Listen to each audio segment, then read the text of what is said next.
بسم الله الرحمن الرحيم الحمد لله رب العالمين الصلاة والسلام على رسول الله صلى الله عليه وسلم طيب አሁን ስለ ዋሲጣ እናያለን ማለት ነው። ዋሲጣ ማለት መካከለኝነት ማለት ነው። ነቢዩ ሰለላሁ ዐለይሂ ወሰለም በእኛና በአላህ ሱብሓነሁ ወተዓላ መካከለኛ ናቸው። መካከለኝነታቸውም መልእክት ማድረስ ነው። እኛ ቀጥታ ቁርአንን ከአላህ ሱብሓነሁ ወተዓላ አይደለም የደረሰን። ቁርአን አላህ ሱብሓነሁ ወተዓላ ለነቢዩ መሐመድ ሰለላሁ ዐለይሂ ወሰለም አወረደላቸው። ነቢዩ ሰለላሁ ዐለይሂ ወሰለም ለኛ ቀሩልን።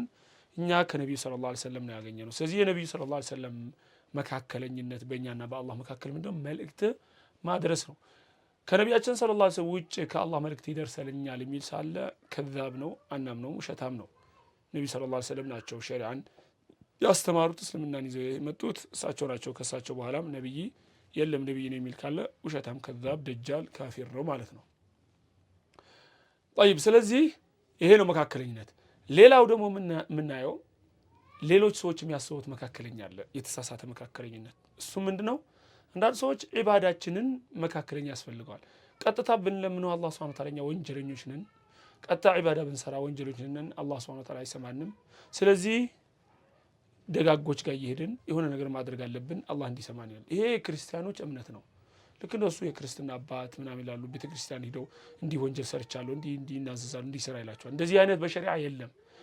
ዒባዳ አምልኮ ቀጥታ ግንኙነት ከአላህ ሱብሓነሁ ወተዓላ ጋር ነው። ነብዩ ሰለላሁ ዐለይሂ ወሰለም የመጡት መልእክት ሊያስተምሩ ነው።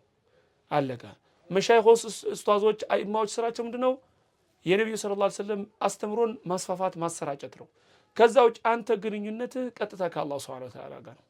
ቀጥታ አላህ ሱብሓነሁ ወተዓላ ለምን፣ ለአላህ ስገድ፣ አላህ ጋር ቀጥታ ተገናኝ። ሌላ ምንም አያስፈልግም። መሀል ላይ ደላላ ምንም አያስፈልግም። ቀጥታ ከአላህ ሱብሓነሁ ወተዓላ ጋር መገናኘት ትችላለህ። እዚህ ነው መሀል የሚያስገባ ካለ ይሄ ከዲን የወጣ ነው ማለት ነው። ይሄ ሸሪዓችን አስተምሮ አይደለም ይሄ። ስለዚህ ዋሲጣ የነቢያችን ዋሲጣ ምንድነው? መልእክት ማድረስ ነው። ከዚህ ውጭ ዒባዳ ቀጥታ ከማን ጋር ነው? ከአላህ ሱብሓነሁ ወተዓላ ጋር ነው ግንኙነት።